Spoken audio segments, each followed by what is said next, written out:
I'm Huples Cat. I want to talk to you today about poverty and being poor. I sit on a man's back, choking him and making him carry me. And yet I assure myself and others that I feel very sorry for him and wish to improve his lot by any means possible, except for getting off his back.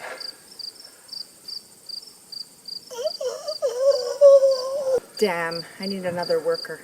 In Rousseau's discourse on inequality, we get a lot more political.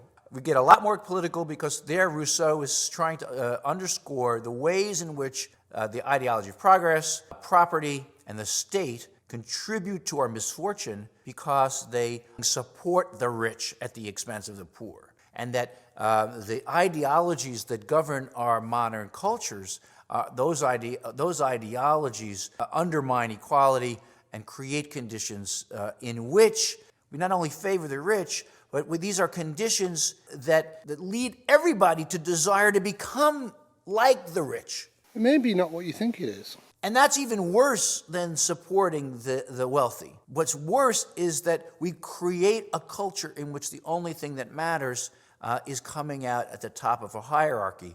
And in such a culture, we lose ourselves, we lose our humanity, we lose our authenticity. If you can afford an internet and a handheld device, places like Coursera actually give you a lot of information, and brain fuel is important.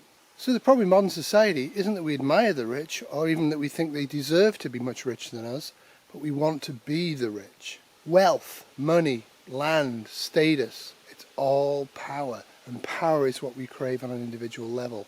And because very few of us have it, we tend to actually think those who have it deserve it and shouldn't share much of it. And because we admire the wealthy and we want to be wealthy, we tend to look down upon those who are poor, poorer than us. So why are people poor? Is it because they lack motivation, or they are dumber than us, or they're just useless, lazy people? Why are people poor? Many people, for various reasons, have no access to education, so they're forced to take poverty-pay jobs. They have no other alternative.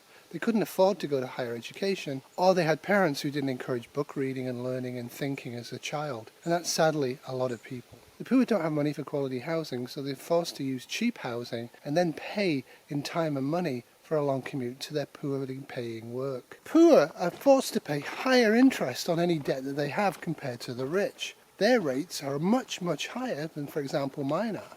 Americans have the lowest wage rates in the industrialized world. Why? They've embraced flexible labour models, i.e. it's very easy to hire and fire people. You probably won't have unions, and if you have a union it's probably a very weak one, and there's no federal decent minimum wage. For this and various other reasons, working for many people in America and in Canada and elsewhere is much like indentured service, i.e. a form of slavery. People who are poor and feel that they're poor like to believe that the reason for their poverty and their increasing poverty isn't the very rich, it's other poor people.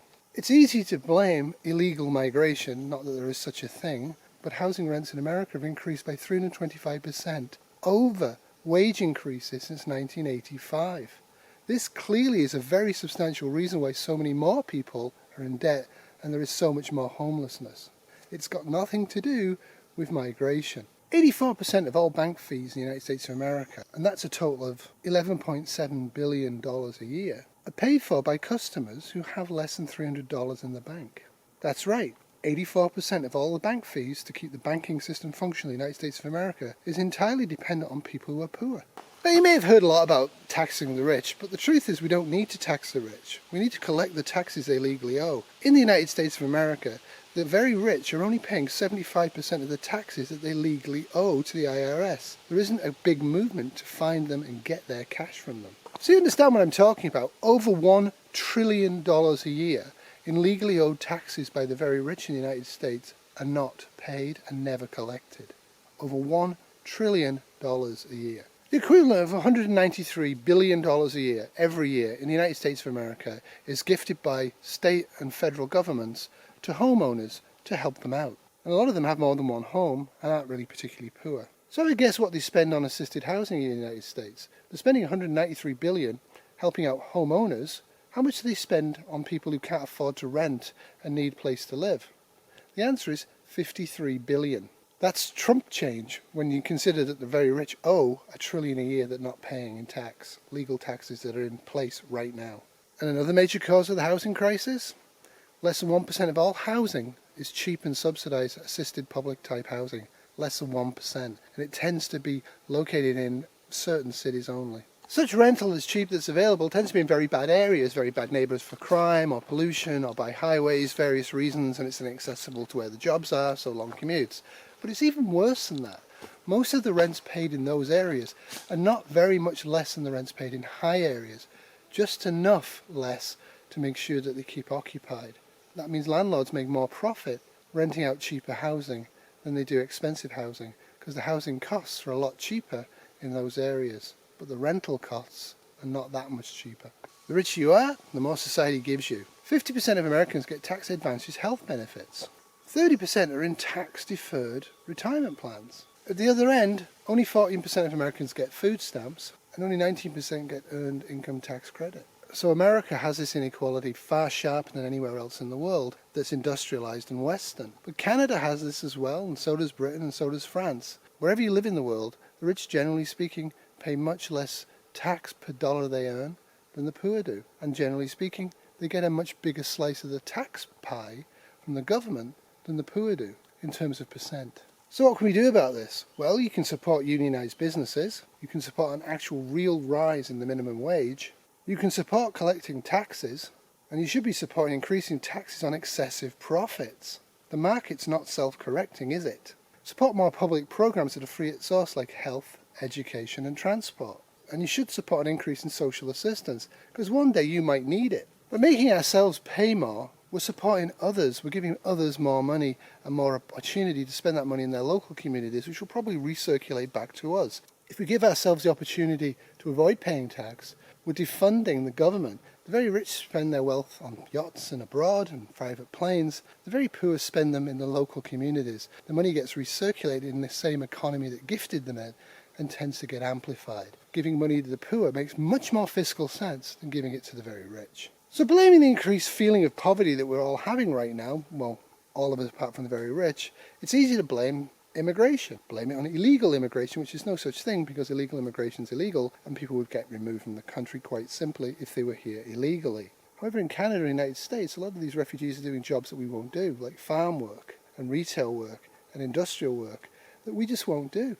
We should maybe be grateful that they're coming over here to work in the chicken factories for you. Now, left or right, it doesn't matter. Politics are controlled and actually paid for by the ultra-rich. They don't actually represent 90% of the population in any reasonable way. Obviously, some, like the Liberals and the NDP in Canada and the Democrats sort of in the United States, make a claim to be supportive of the poor. But the realistic approach that they're using is to make sure that the very rich are comfortable with whatever scraps that they toss to the 90% of the population. Generally speaking, when you vote, you're electing somebody that's going to support the very rich over your own interests, no matter the party. Okay, you're struggling now. What are you going to do? Well, it's unlikely the government's going to help you in any meaningful way. No matter who gets power, they tend to represent the ultra-rich far more than they're going to represent you. Spend quite a few hours. Find out what social assistance benefits you're entitled to, what tax benefits you're entitled to, and claim them all. And research that every year. They change all the time to make sure the government gets a bigger slice of your pie. You're entitled to it, claim it, get it. Get a credit card that's free to use and pays you cash back, and every month pay off the entire balance. Use that card to pay for everything. Don't get into debt with it, ever, but use that cash back. It's free money. Get it. Never ever pay interest on the credit card, ever. If you can't afford to pay it at the end of the month with the income you know you're going to have, do not purchase. But even if you're only spending $50 a month, if you're getting 2% or 3% or 1% cash back over the year, that adds up. Find yourself a bank or a credit union that will not charge you for having an account. You may have to hold a minimum balance. For example, I have to hold $3,000 in my account not to pay interest, but I look upon that as an emergency fund. That's probably out of reach of most people, but there are multiple now online, no upfront fee accounts, and you want to look at those carefully. Now, you don't want to be writing checks and using the credit card, the ATM machine, and then incurring fees. Avoid all bank fees at all costs. Always live below your means. No matter how low your means are, never spend more than you're earning a month. Never, ever. And if you can, spend a lot less. Now, this might mean you might have to have a good look at where you live and what you do and what you're doing right now, and move. If so, sooner the better. If you can't afford to live inside of your means, you will be paying most of your wages over the period of your life to the ultra-rich and suffering. If you cannot move, but you can't live within your means, have a good look at things. Cancel the internet, use free internet libraries. Your cell phone, how much is it costing you a month? How much did it cost you up front? Are there cheaper available that you can use? Sure, it might not be an Apple, but Apples are kind of garbage anyway.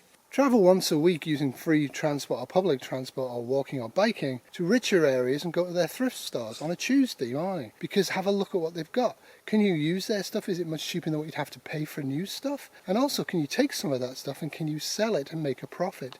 Have a good think about what you're doing with your life. Is it actually worth the part-time jobs that you have when you could actually maybe take advantage of the capitalist economy?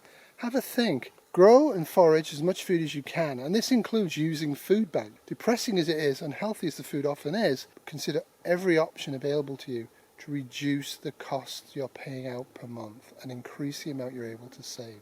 Now, if you live in a rural area like this, some of that advice is absolutely impossible to do. But even in an area like this, on a regular basis, the Lions clubs, charities, and indeed communities put on cheap and subsidised food. Get there, gorge yourself, eat what you can as cheap as you can. Above all else, try to free yourself from car use. Cars are incredibly expensive to have. You have to pay tax on them, insurance and maintenance. Cars are a huge cost, and most people are trapped because they have to have a car, travel from their poor area to the richer area to earn rubbishy wages. Have a good think of the total cost benefit analysis of what you're paying out to get to your work and back again, and how much it costs you to work, and then how much you're actually getting from it. It might actually be cheaper to go on social assistance. I'm not recommending that for various mental health reasons. Working is a good thing to do, but maybe you can rationalise where you work to get rid of the car.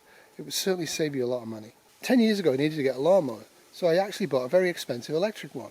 10 years later, it's still working. I maintain it as much as I can myself, but it's still working. It works well. The thing is, for the last 10 years, I've spent zero on oil, zero on gasoline, and zero on maintenance for that lawnmower. Over the life of the lawnmower, the cost savings are enormous. Try to switch your mind. Try to think clearly. Try to think about lifetime costs, your lifetime and the item's lifetime. I don't have a kettle. I used to get kettles. They used to last about a year or 3 years and then break, and frankly, they're quite useful. But I'm quite used now to boiling water in a pot and pouring it into a French press, a Bodum. It's a lot cheaper to do that than it is to actually buy a new kettle every 2 or 3 years.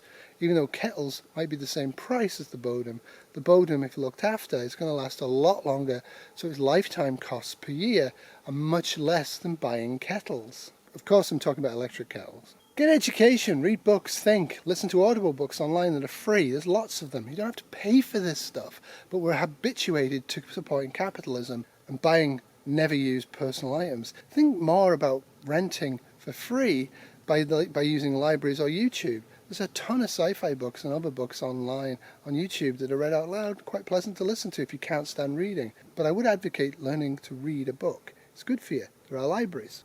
However, do not use debt to become educated. I know in America and increasingly in Canada, this is a common phenomenon. You go and do a degree at the age of 18 and you really don't know who you are at 18, and it costs you a lot of money and you get a lot of debt and you're paying it off for the rest of your working life. This is not a great idea. Think about free at source or much cheaper education. The quality of the worker isn't represented by where they got their degree from, but how effectively they can communicate their education and ability to cope with stress to the employer at interview. I would argue that working hard and having a firm ethic of work will actually really do well for you compared to a $50,000 per year debt at a university. Well, I don't settle lawsuits. He doesn't settle. That is, until he does. Now, the most recent example is, of course, Trump University. Back in February, Donald Trump settled that fraud case to the tune of $25 million. Students at the now-defunct school said they paid tens of thousands of dollars to learn Trump's secrets to getting rich with real estate. But instead, they got a bunch of broken promises. They were supposed to meet Trump, never did. They claimed the instructors unqualified, and the secrets to success were just tips they could have just found on the internet as easily. Only ever buy things that you've actually got the savings for to buy now. Like I say, use that credit card, but already have the cash stored up to pay the balance off. One thing's true today, true tomorrow, and true yesterday. The capitalist economy will crash. It crashes on a regular basis. It actually has to function. And again, when it crashes, you will pay hard. The very rich mostly won't pay anything. Prepare for that. Don't assume that what's happening today in terms of what gold's worth or what oil's worth is what it will be worth a week from now or a year from now. Get yourself away from the repetitive cycle of boom bust. It's much better to earn a little bit of interest on a regular basis in a safe way than it is to earn a lot of interest in an unsafe way and lose it all. Well, thanks for watching. I appreciate it. Consider subbing me and giving me a thumbs up, and more importantly, giving me a comment. It's always a nice thing to do. You could of course share this video, but it might get you into trouble with people. Toodles, and the last word will go to a philosopher. Believing there is a code to be cracked is of course much the same as believing in the existence of some big other.